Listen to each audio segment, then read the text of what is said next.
In this video, I will show you how to turn on and use an HP pen on your laptop. Hold the HP pen and twist the top part to remove the cap. Insert a quadruple A battery into the pen. Secure the cap back in place. Simply tap the pen's tip on your laptop screen. This will activate it automatically. The bottom button is for erasing things and the top button is for select or right click. If you want to customize button, open the Windows search bar and look for HP Pen Control, which is pre-installed on HP laptops. If you don't see it, open the Microsoft Store and search for HP Pen Control.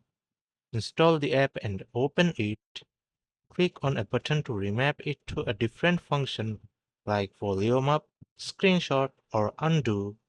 Click Apply to save the changes. That's it.